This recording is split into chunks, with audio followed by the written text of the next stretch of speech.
बच्चे को विशाल से दूसरे को, ठीक।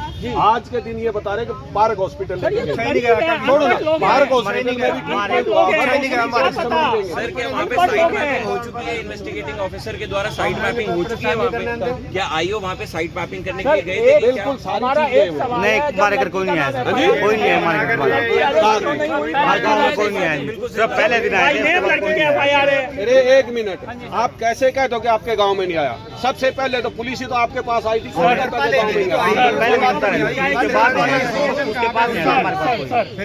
पहली बार पूछेंगे आप, 2 मिनट आप पूछेंगे FSL टीम नहीं आई? 2 मिनट सर, आप कह रहे हैं पार्क हॉस्पिटल में गया, आपको नहीं पता है।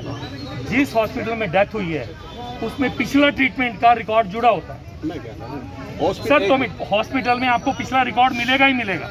अगर आपने वहाँ इन्वेस्टिगेट किया हो तो उसके पेपर लिए होते हैं। झूठी कंप्लेंट भी है जो थाने में ही तो है, वो भी जिस हॉस्पिटल में आप गए राजीनामा कर दिया मैं क्या कह रहा हूँ, इस संबंध में आज इन्होंने बताया पार्क हॉस्पिटल से इनकी जांच के सारा रिपोर्ट ले लेंगे, उसमें सारी चीजें आ जाएगी। सर ये 15 दिन बाद क्यों हो रहा है? ये तो पहले दिन इन्होंने नहीं हो जाना चाहिए था। छुआए थे, लड़की को मारा था, जो वो कौन सा थाना, तरौनी थाना की जो रोजी मैम थी। उनका क्या कंप्लेंट है? सर कंप्लेन है, सीधे क्या कह रहे, लड़कों को क्या पीटा कह रहे उन्होंने, हैं? बताइए क्या क्या किया कंप्लेंट दी आपने? एक मिनट रुको ना, विशाल का पिताजी है वो साथ में था, सुनो ना, आज ये साथ में था, अपने बच्चे के साथ था। बात सुनो ना, आपको हम सारी चीज दिखा देंगे, हमारे पास फुटेज भी है। कोई ऐसी चीज कोई इनके साथ घटना घटी हो तो हम उसकी जांच करें। और आज तक सुनो ना, आज तक उस चीज के बारे में जो आपका इशू है, मीडिया में आया है, हर जगह आया है कि रोजी मैम ले गई थी, इनको मारा है, इनसे पैर छुआए गए, लड़की से माफीनामा मंगवाया गया। एक मिनट बताइए क्या हुआ? बात है जी, पहले दिन दरखास्त दी जी, खेत में से आया तो दरखास्त दी, पुलिस वालों ने मेरे को बिठाया, राम प्रसाद तो ही है, मैं कहा जी राम प्रसाद में ही मेरे को ले गए हो, तो कहने लगा फैसला कर लिया। मैं किस चीज़ का फैसला जी, मेरे को तो पता ही नहीं है। उनको वो वहाँ एक लड़की है, उसके साथ उसने छेड़खानी की दरखास्त दे रही और अपना फैसला कर ली, मैं कर लेंगे जी। मैं थाने में नहीं राम प्रसाद जी, छेड़खानी बोलना बहुत आसान है, बस एक शब्द छेड़खानी बोल दो, छेड़खानी हो जाती। क्या किया था आपके बच्चों ने? कुछ किया था आपके बच्चों ने? बस छेड़खानी बोल दो, मैडम जी रिकॉर्ड भी तो देखा जाता है बच्चे का। अब ये औरतें खड़ी है सर, आप क्या आरोप लगा देगी? छेड़खानी का क्या होगा सर? माना जाएगा क्या? उनका रिकॉर्ड भी तो है। छेड़खानी की क्या डेफिनेशन है सर? अब ये खड़ी है, ये बोल देगी आपने तो छेड़ा है, फिर बताइए सर, आप सफाई देते फिरेंगे? नहीं मैडम, मैं ये कहना चाह रहा हूँ, रिकॉर्ड भी तो होता है जी बंदे का गाँव में सर, रिकॉर्ड होता है बच्चे का, सबको पता होता है जी। गाँव का भी रिकॉर्ड होता है जी। यही अच्छा। और फिर चलिए आइए हम वहाँ बैठते हैं, जब हमें मुलाकात होगी उसके बाद हम लोग और फिर तीसरा दिन फिर आइए साहब यहाँ जाएंगे। दोनों एक्सपायर हो गए थे और इस संबंध में हमने FIR दर्ज की और कॉज ऑफ डेथ हमारे पास अभी तक नहीं आई। तो आज ये मिलने आए हैं कि किस बात की मांग कर रहे हैं? इनकी है कि जिन्होंने आरोप लगाए थे गलत लगाए थे और उनको गिरफ्तार किया जाए। की थी सर, आप देख सकते हैं पुलिस में सर उस दिन बयान लिए, सर मैंने बयान लिए थे, की थी इनके साथ भी मार पिटाई की थी और पुलिस दबाव डाल रही है इनको स्टेटमेंट बदलने के लिए। आप दबदबा बना रहे हैं जी। आप किसके पिता हैं? विशाल के साथ? आपके साथ भी मारपीट पुलिस द्वारा की? बैठाया जी, बाप पकड़ के बैठ गए जी में, मैंने कहा क्या रोल है जी इनका? वो लड़की है कौन, करती क्या है, कौन है वो? पूजा नाम की लड़की है मैम, उस गांव में कम से कम 6-7 लोगों पे उन्होंने ऐसे आरोप लगा रखे हैं। वो लोगों को इस आरोप से धमकाती है, डराती है, पैसे वसूलती है। 1-1 लाख रुपए उसने लेके बाद में समझौते किए हुए हैं। मैं आपको अभी व्हाट्सअप कर देता हूँ उनका समझौता, जो पंचायती नामा हुआ है, कोर्ट में भी केस चल रहा है। एक जबरन वसूली का धंधा करती है। तो उसको क्यों बचाया जा रहा है लड़की को? पुलिस इसलिए बचाना चाहती है, वो एक महिला है, वो एक अबला है, मतलब वो कुछ भी कर सकती है, महिला है हरियाणा तो? की बेटी है, वो कुछ भी कर सकती है। और हरियाणा के बेटों का क्या होगा? हरियाणा के बेटे मैडम सुसाइड करेंगे, मरेंगे, जेल में जाएंगे, बस यही रह गया। हरियाणा का यही नया हरियाणा है। आप मामला क्या है? 2 दोस्तों ने जो आत्महत्या के लिए क्या कारण था? ये साहिल की माता जी। उस गांव की एक लड़की ने विशाल नाम के लड़के पे, जो 16 साल का लड़का है, 21 साल की, आप ये देख सकते हैं किस तरह से माता का बुरा हाल है, रो रो कर। लड़की ने आरोप लगाया था 2 बच्चों पे सर, उनको अरेस्ट कर लिया गया था 112 द्वारा। कितने उम्र क्या थी? ये उम्र बच्चे की 21 16 साल है जी, 21 17 साल है। लड़की कंप्लेंट करती है और 112 एक लड़के को उठा के ले जाती है। लड़की 21 साल की है, वाली के उसके 2-4 केस पहले भी ऐसे हुए हैं गाँव में, जैसे 112 लड़के को उठा के ले जाती है। कैसे मालूम चला और अब किस लिए आए हो यहाँ पे? जी हम लोग पिछले 1-2 हफ्ते से, वैसे तो हम लोग सॉरी मैं दोबारा से बोलती हूँ, मेरा नाम दीपिका नारायण भारद्वाज है, मैं एक डॉक्यूमेंट्री फिल्म मेकर और मेंस राइट एक्टिविस्ट हूँ। मैं केडी झा, रजत जैन और हमारी पूरी की पूरी जो हम लोग एक्टिविस्ट हैं दिल्ली से आए हुए हैं। तखाना विलेज में, तखाना गाँव में जो 2 16 साल के बच्चों ने सुसाइड कर लिया, उसमें हम पुलिस से जो है जवाबदेही लेने आए हैं परिवार के साथ कि उन्होंने किसी प्रेशर में आके और उन्होंने उनके ऊपर जो झूठा इल्ज़ाम लगा था उसकी वजह से सुसाइड कर लिया, तो उस परिवार को अभी तक न्याय क्यों नहीं मिला है। 15 दिन हो गए हैं, 3 अक्टूबर को ये जो है 2 डेथ हुई थी और अभी तक इस परिवार को कोई न्याय नहीं मिला है। तो हम उन लड़कों के परिवार के न्याय के लिए यहाँ पर आए हैं। तो आप गाँव में भी गए हैं, आप उस लड़की के बारे में भी आपने कुछ पता किया है, वो कौन है? मेरे मित्र जो है, सहयोगी जो है केडी झा हैं, वो NCM इंडिया नाम की संस्था से हैं, national commission for main India. वो गांव में गए थे बहुत पहले, इन पूरे के पूरे परिवार जो कि बहुत ज़्यादा गरीब परिवार है उससे मिलकर आए और गांव में जानकारी से पता चला कि यही परिवार पहले भी इस तरह के इल्ज़ाम लगा के और सेटलमेंट कर चुका है। उसके बाकायदा डॉक्यूमेंट्स हैं जिसमें उन्होंने 1 लाख रुपया लिया है। तो इस तरह की कार्यवाही पुलिस के द्वारा करना कि जो पहले इस तरह के इल्ज़ाम लगा के सेटलमेंट्स कर चुकी है, वहाँ पर अगर कोई इंक्वायरी के बगैर जो है उन बच्चों को हरास किया गया तो उसकी वजह से ये सुसाइड हुआ है। तो इस परिवार को न्याय मिलना चाहिए। तो जैसे नाबालिग बच्चे थे, दोनों छोटे थे और लड़की की उम्र जो है वो बालिग है, तो इसमें क्या केस बनता है इनके थ्रू कि वो बच्चों को धमका रही थी, डरा रही थी, जिससे डर के बच्चों ने सुसाइड कर लिया? जी ऐसा है, 16 साल के बच्चे थे, पढ़ रहे थे, अच्छे खासे इंटेलिजेंट बच्चे थे और बहुत ही ज़्यादा इनोसेंट बच्चे थे। ये 21 साल की पूजा जो है, उन्होंने ये एलिगेशन लगाया कि उनके साथ एक और लड़की थी। अभी हम लोगों ने जब सारी की सारी डिटेल में बात की तो ये पता चला कि एक जो कह रही थी कि लड़की उसके साथ है, उसने बाकायदा बोला कि ऐसा कुछ नहीं है, वो आपस में खेल रहे थे, हंस रहे थे। और ये जो लड़की पूजा के भाई के ऊपर, जिनके बारे में कहा जाता है कि उन्होंने लड़कों को बोला कि तुम्हारी इतनी बेइज्जती हो गई है, तुम जहर क्यों नहीं खा रहे हो, अगर पैसे नहीं है तो हमसे ले लो तुम जहर के पैसे। मतलब ये उनके दिमाग में बात डाली गई है? जी जी बिल्कुल, बाकायदा उनके दिमाग में बात डाली गई है। और जो पिताजी हैं विशाल के, उन्होंने बाकायदा 306 के मुकदमे में ये एलिगेशंस जो है लगाए हैं कि इस वजह से जो ये बात बोली गई और जो उनके साथ जो पुलिस स्टेशन में बर्ताव हुआ उसकी वजह से जो है प्रताड़ित होकर इन बच्चों ने सुसाइड किया है। तो अब पिता पे भी दबाव डाला जा रहा है कि वो अपने बयान को बदल दें? जी इस बारे में मुझे नहीं पता है कोई बात, लेकिन ये परिवार आपके सामने सारा का सारा खड़ा है, इनकी सुनवाई नहीं हो रही है, इसीलिए आज हम लोग इनका साथ देने आए हैं। मैम आप कहाँ से आए हैं? जैसे आपको हर एक पहलू पता है, 3 से 4 मामले ऑलरेडी हैं, क्योंकि ये मैंने भी खबर की थी मोर्चरी हाउस में जिस दिन उन बच्चों ने सुसाइड किया था, तो उस दिन भी गाँव से जो लोग आए थे बोला था 5 से 6 मामले ऑलरेडी लड़की पर चल रहे हैं और ये पुलिस को भी बताया था, लेकिन अब तक लड़की की अरेस्टिंग नहीं हुई है। इसका जवाब मैडम मैं आपको देना चाहता हूँ। अगर मैं कोई इन्वेस्टिगेटिव एजेंसी होता तो मैं जरूर सारे मामलों की तहकीकात करता। आपको ये सवाल मुझसे ना पूछ करके डिप्टी एसपी से पूछना चाहिए, एसपी साहब से पूछना चाहिए और उन पुलिस के अधिकारियों से पूछना चाहिए जो पहली बार मौका वारदात पे गए थे। क्या उन्होंने उस लड़की के बारे में कोई तहकीकात की? जबकि FIR में लड़की का नाम क्लियरली मौजूद है, अभी तक लड़की और उसके घर वालों से कोई पूछताछ नहीं करी गई है। जो इंस्पेक्टर जो एक महिला इंस्पेक्टर का नाम इसमें बार बार लिया जा रहा है कि उन्होंने लड़कों से माफी मंगवाई, लड़की के पैर छुए, क्या उस महिला अफसर से ये इन्वेस्टिगेशन करी गई है या उनसे ये पूछताछ करी गई? बिल्कुल नहीं होगा, क्योंकि वो पुलिस प्रशासन है, पुलिस के पास अल्टीमेट पावर होती है और उसका मिसयूज किस तरीके से किया जाना चाहिए उनको बखूबी आता है। आज भी आपने देखा जब DSP साहब यहाँ पे खड़े होकर परिवार के लोगों से बात कर रहे थे तो जो उनके बस में था उन्होंने अपने तरफ से परिवार वालों को सांत्वना दी, लेकिन जैसे ही हमारे पुरुष आयोग के लोगों ने उनसे सवालात करने शुरू करे, DSP साहब यहाँ से चले गए, उनके पास हमारे किसी भी सवाल का जवाब नहीं था। हमने एक ही सवाल उनसे पूछा, लड़की से क्या पूछताछ हुई है? उसका उनके पास कोई जवाब नहीं था। उन्होंने ये कहकर हमको टाल दिया कि हम SP साहब से आपकी मुलाकात करवा देंगे। आप लाइव तस्वीरें देखिए। क्या हिंदुस्तान के कानून ऐसे है कि अगर लड़की कोई जुर्म करेगी तो उससे पूछताछ भी नहीं होगी? मैडम मैं तो सीधा सीधा एक बात जानता हूँ, एक लड़की सड़क पे खड़े होकर एक लड़के को चांटा मार दे तो कार्रवाई लड़के के ऊपर होगी, और एक लड़का अगर लड़की के मुंह पे चांटा मार दे तो भी कार्रवाई लड़के के ऊपर होगी। ये हमारे देश की विडंबना है कि कानून ऐसा ही है, बायस्ड है लड़कियों की तरफ। मैं तब भी ये बात कहता हूँ कि आरोपी को दोषित करना चाहिए, चाहे वो पुरुष हो चाहे वो महिला हो, इसमें कोई भेदभाव या फर्क नहीं करना चाहिए। पुरुष है, गलत उसने किया है और उसको सजा दीजिए। महिला है तो उसको सजा क्यों नहीं दी जाती? मेरा सवाल बस इतना ही है। ये अपने बच्चों को खो चुकी हैं एक ऐसी शातिर युवती की वजह से, जिसके रिकॉर्ड की अगर बात की जाए तो इस तरह के कई मामले उस युवती के। ऐसे में तमाम अलग अलग संस्थाएं हैं, चाहे वो दिल्ली से हो चाहे तमाम यहाँ के लोकल परिवार के हम हो, वो यहाँ पर बेहतर तरीके से लगातार इंसाफ की गुहार लगाते हुए नजर आ रहे हैं। की माँ की तस्वीरें लिखकर रो रो कर काफी बुरा हाल है। तमाम एनजीओ की बात करें वो भी जो है यहाँ पर। आप विशाल की माता जी है ना, साहिल की हैं, आज इंसाफ के लिए यहाँ पहुँची हैं। आज तक कुछ भी कार्रवाई नहीं हुई जी लड़की के खिलाफ। कोई कार्रवाई नहीं हुई है? कार्रवाई नहीं हुई जी अब तक जी। कितने दिन हो चुके हैं? 15 दिन हो गए जी। 15 दिन हो गए। क्या हुआ? 3 तारीख का मामला था, 15 दिन हो चुके हैं।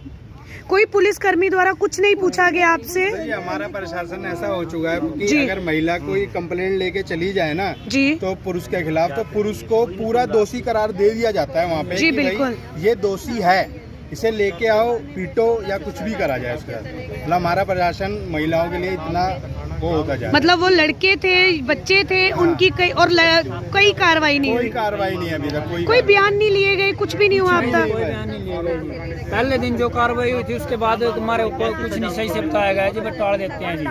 रिपोर्ट आएगी, पता नहीं रिपोर्ट आई है नहीं आई है, हमें कुछ नहीं। वो लड़की करती क्या है? लड़की तो कई लड़कों पे आरोप लगा चुकी है जी। पहले आरोप लगा के पैसे हैं। आप उसी गांव से हैं? नहीं, मैं उस गांव से नहीं, मैं पुरुष आयोग की तरफ से आया हूँ। दिल्ली से आए हैं आप भी? हाँ जी, दिल्ली से आया। आप देख सकते हैं पुरुष आयोग से कुछ एक मेंबर्स आज दिल्ली से स्पेशल पहुंचे हैं। धन्यवाद करना चाहेंगे इन सब का भी कि इस परिवार को सहयोग देने के लिए यहाँ पर पहुंची हैं। आखिर इनकी वजह से क्या पता इन बच्चों का मामला भी कहीं ना कहीं पहले फाइलों में दबकर रह जाता, लेकिन अब लगता है कि क्या पता इंसाफ इनके बच्चों को मिले जो मिलना चाहिए। हर किसी को धरने पर इंसाफ के लिए नहीं बैठना पड़े। तो आप सबका सहयोग जनता का बहुत ज्यादा जरूरी है। जनता से अपील करूंगी वीडियो को इतना ज्यादा से ज्यादा सहयोग दें कि पूरे समाज में फैले और आप सब भी इनके सहयोग में आए। जो है हमारी जितने भी लोग दिल्ली से आए थे और परिवार के साथ हम लोग एसपी साहब से मिले हैं। केडी झा, रजत, राजीव जी, हम लोग सब एसपी साहब से जो है हम लोगों ने परिवार के साथ गुहार लगाई है कि इस केस में जो है परिवार को न्याय मिले और 2 16 साल के लड़कों का सुसाइड हुआ है, कोई आम बात नहीं है। तो परिवार को जो है कार्यवाही की जाए इस केस में। तो एसपी साहब ने हमारे सामने डीएसपी साहब को फ़ोन करके और बोला है कि 1 हफ्ते में इस केस की पूरी इन्वेस्टिगेशन और इसके अंदर एक्शन लिया जाए। और उन्होंने बोला है कि अगर इस लड़की ने पहले भी इस तरह के आरोप लगाए हैं तो उस चीज़ की बहुत अच्छी तरह से पुख्ता जांच हो और उसको ऑन रिकॉर्ड लिया जाए।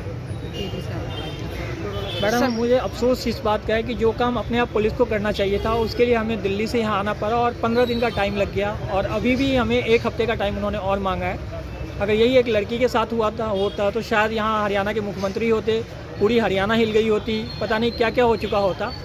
तो हमें ये देखना पड़ेगा कि समाज में जो लड़के और लड़कियाँ जान दोनों की बराबर है, न्याय दोनों को मिलना चाहिए। हमें उम्मीद है कि इस केस में न्याय मिलेगा और अगर नहीं मिला तो हम परिवार के साथ हैं, ये लड़ाई आगे लेके जाएंगे। अब तो सर अगर बाय चांस कुछ नहीं होता 1 हफ्ते के अंदर, फिर आपका क्या स्टेप है? मैडम, हमारे पास बहुत सारे ऑप्शंस हैं। हम जो हायर ऑफिसर्स हैं उनसे मिलेंगे, परिवार आमरण अनशन करने के लिए तैयार है और फिर हम हाईकोर्ट में इसके लिए एप्लीकेशन लगाएंगे, रिट पिटीशन फाइल करेंगे कि जो पुलिस है एक हत्या के मामले को दबाना चाह रही है, इसके पीछे क्या मंशा है, वो हाईकोर्ट फिर इनसे जवाब तलब करेगी। मैम, ये क्या कहते हो आप, इसके रिगार्डिंग क्या इंक्वायरी हो सकती है? उस लड़की के खिलाफ क्या कार्रवाई होनी चाहिए? मैम, इनको पूरा का पूरा इन्वेस्टिगेट करना चाहिए कि वहाँ पे जिस दिन वो लड़की ने पहली बात तो जो एलिगेशन लगाया वो ऐसे कोई 4 दीवारी के अंदर नहीं कोई बात हुई थी, पब्लिक में पूरा का पूरा हुआ वाकया है। लोगों को बुलाएं, विटनेस लें। अगर ऐसा कुछ हमारे को परिवार बता रहा है कि उस लड़की के साथ एक और लड़की थी जो ऑलरेडी बोल चुकी है, ऐसा कोई छेड़खानी वाली बात नहीं थी, वो आपस में खेल रहे थे, तो इस चीज़ की पूरी जांच हो। फिर उसके बाद उन लड़कों ने क्या एग्जैक्टली पॉइजन कहाँ से लिया है, किस वजह से लिया है, क्या पूरी की पूरी सर्कमस्टेंसेस बनी है, उसका इन्वेस्टिगेशन हो। फिर उसके बाद ये जो पुराने जो मुकदमे कह रहे हैं कि गांव में पहले भी किए थे उनका इन्वेस्टिगेशन हो। तो अगर कोई इंसान इस तरह से किसी को झूठा फंसाएगा और उनकी इतनी ह्यूमिलिएशन होगी तो जाहिर सी बात है ना, कोई इतना ज़्यादा उनको ये नहीं समझ में आया होगा, 16 साल के वो बच्चे थे, इतना ज़्यादा परिपक्व माइंड भी नहीं है कि उन्हें लगा कि उनकी पूरी ज़िंदगी ख़राब हो जाएगी इस तरह के। और अभी भी ये लोग बोल रहे हैं, इन्होंने अपनी एप्लीकेशन में लिखा है कि वो लड़की बोलती है कि हमारा तो कुछ भी नहीं होगा, तुम कर लो जो भी कर सकते हो। ये इनके पिताजी गाँव वालों के साथ ये बात होती है। तो अगर वो लोग इतने ज़्यादा धड़ल्ले से किसी को भी फंसा सकते हैं तो फिर ऐसे लोगों के खिलाफ कार्रवाई तो होनी चाहिए। मैम, अगर जिनके साथ ये पहले हो चुका है, जिनसे उसने पैसे लिए, अगर वही लोग स्टेप उठाते तो शायद इन बच्चों की जान बच जाती। बिल्कुल बिल्कुल सही बात बोली है आपने। मैं तो आपके माध्यम से सभी लोगों को ये मैसेज देना चाहूँगी कि अगर कोई महिला आपको प्रताड़ित कर रही है, इस तरह से फंसा रही है, तो कृपया डर के समझौता मत कीजिए। आप उस केस को लड़िए, आप आला अधिकारी को बोलिए कि आपको इस तरह की धमकियां मिल रही हैं और आपको इस तरह से झूठा फंसाया जा रहा है। अगर लोग इस चीज़ के खिलाफ नहीं लड़ेंगे और अपनी शर्म में या समाज के डर से अपने घरों में दबे रहेंगे तो और पता नहीं कितने सारे बच्चे जो हैं, लड़के जो हैं, उनको अपनी जान से हाथ धोना पड़ेगा। तो लोगों को इसके खिलाफ आवाज़ उठानी चाहिए। मैम, आप कह रहे हैं उनको आवाज़ उठानी चाहिए थी, वो कैसे आवाज़ उठाएंगे? ये मर गया इंसान, तब तो इसके बातों पे किसी को भरोसा नहीं है। जिंदा आदमी चीख चीख के कहता रहेगा वो बेकसूर है, लेकिन माना एक औरत की जाएगी। उसने मुकदमा कर रखा है कोर्ट में, उसने पंचायत में उनसे पैसे ले रखे हैं, पंचायत भी लड़की को सपोर्ट करती है, चल कोई बात नहीं, गलती हो गई, माफ़ कर दे। क्या ये ऐसी गलतियाँ होती हैं जिसके पीछे किसी को सुसाइड करना पड़े? क्या ये मजाक चल रहा है क्या? तो जब तक एक इंसान मर जा रहा है अगर पुरुष, तब भी उसकी जो विश्वसनीयता है उस पर संदेह किया जाता है। एक जिंदा पुरुष कितना भी चिल्ला चिल्ला के करते रहे, कितने भी सबूत दिखा दे, कोई उसको निर्दोष नहीं मानता, उसको दोषी मानते हैं ये पुलिस वाले, ये जुडिशरी, तो चाह के भी कुछ नहीं कर सकता। सर, आप क्या कहेंगे कि आजकल कोई भी छोटी से छोटी चीज़ हो जाती है, हर कोई एक सुसाइड का सहारा ले लेता है कि हर चीज़ हुई तो भागा बंदा, सुसाइड कर लिया और बात खत्म हो गई। मैम, बिल्कुल नहीं करना चाहिए सुसाइड, मैं इसके सख्त खिलाफ हूँ। एक व्यक्ति अपने पीछे सुसाइड करने के बाद जो मंजर छोड़ के जाता है, बस आंख बंद करके एक बार उस मंजर को देख लेना चाहिए। ये बहुत ही गलत कदम होता है।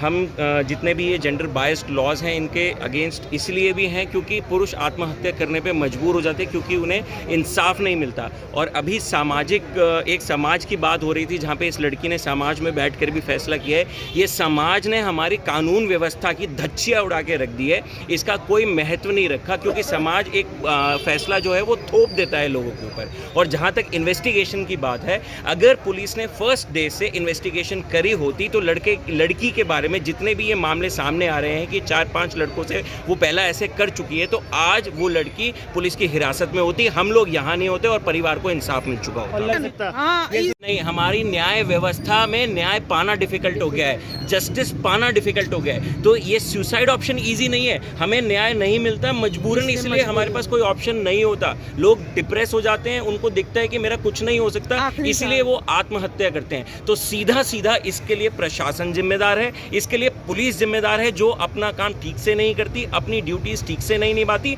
और कानून के हिसाब से नहीं चलती। साथ के साथ महिला और पुरुष में जो ये फर्क बना के रखा हुआ है, इससे जो पुरुष हैं वो बहुत ही ज़्यादा क्षतिग्रस्त, उनकी मानसिकता क्षतिग्रस्त हो रही है और आने वाले टाइम में आपको ये आमतौर पे दिखना शुरू हो जाएगा। हम पूरी कोशिश कर रहे हैं कि जितने भी पुरुष इन चीज़ों से गुजर रहे हैं उनको हम इस मेंटल स्टेट से बाहर लेकर आएँ, लेकिन कितना कर लेंगे ये अल्टीमेटली जुडिशरी, पुलिस सिस्टम और न्याय पाने की जो व्यवस्था है इसको ठीक होना पड़ेगा, नहीं तो जिंदगी भर ये सुसाइड जो है वो इजी ऑप्शन बन के रह जाएगा और सब पत्रकार ऐसे ही सवाल पूछते रह जाएंगे।